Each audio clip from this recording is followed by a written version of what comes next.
We've all been there, right? Feeling something so strongly but struggling to find the right words for it. Well, today we're diving into exactly that. The beautiful, and yeah, sometimes really difficult, silent language of affection. Let's get into it.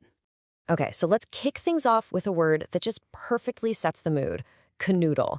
I love this word. It's such a warm, charming way to talk about hugging and kissing someone romantically, and it really captures that simple, close connection we're exploring today. And this quote just nails it. The deepest connections we have in our lives, they often happen in those quiet moments, in the spaces between the words. A shared look, a simple touch. It's a language all on its own, one that doesn't need a single sound. But as lovely as that all sounds, for a lot of us, speaking this language is, well, it's not easy. It can be a real, genuine struggle. It's such a frustrating feeling, isn't it? You've got this powerful emotion inside you, but it feels like there's a wall between what you feel and what you can say.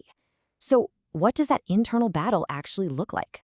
Well, a lot of the time, it starts just like this, with a simple, honest thought. I miss you. You type it out, and there's that blinking cursor, just holding all that vulnerability, all that heartfelt emotion. It's all right there, ready to go. And then this happens. We retreat. That vulnerable I miss you gets deleted, and it's replaced with something safe, something practical, almost distant. Did you eat? This right here, this is the gap between our inner world and our outer actions. A gap that's pretty much built out of hesitation and fear. So, where does that hesitation even come from? Well, a lot of the time, the roots go way back, deep into our past. It can be this lingering fear of neglect or maybe rejection from when we were growing up, and we just carry it with us, and it shapes how we show up in our relationships today.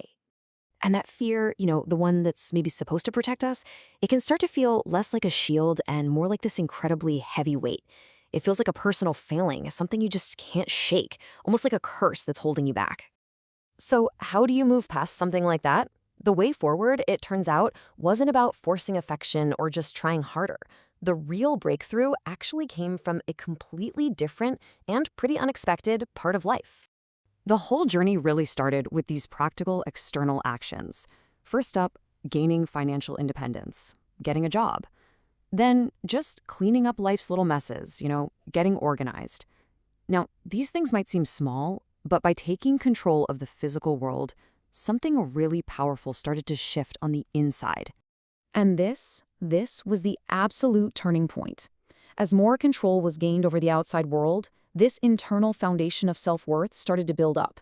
It wasn't an overnight thing, not at all, but a slow, steady process of starting to value yourself, little by little, more and more. This newfound self-value is basically the key that unlocks everything.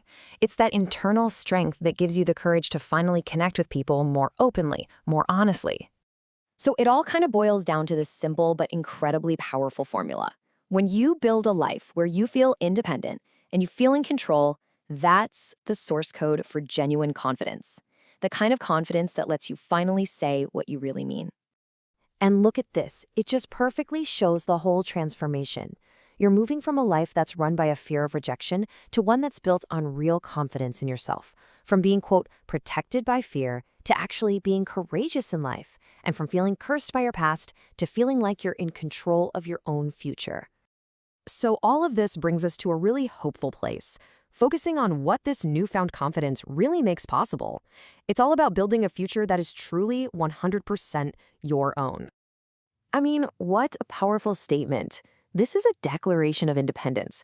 It means connection is no longer about needing someone to validate you. It's a choice you get to make from a place of strength and wholeness. The future is exciting simply because you are in it, steering the ship. And what a beautiful way to think about the journey ahead. The rainbow isn't some destination that someone else gives you. It's the path you're making for yourself, and it's full of hope and promise and self-discovery. It's about being able to embrace the unknown because you finally trust yourself to handle it. And that really brings us to a final thought, one for you to take with you. This whole journey, building self-worth to find your voice, it's pretty universal. So just take a second to think about it. What could building your own confidence unlock for you?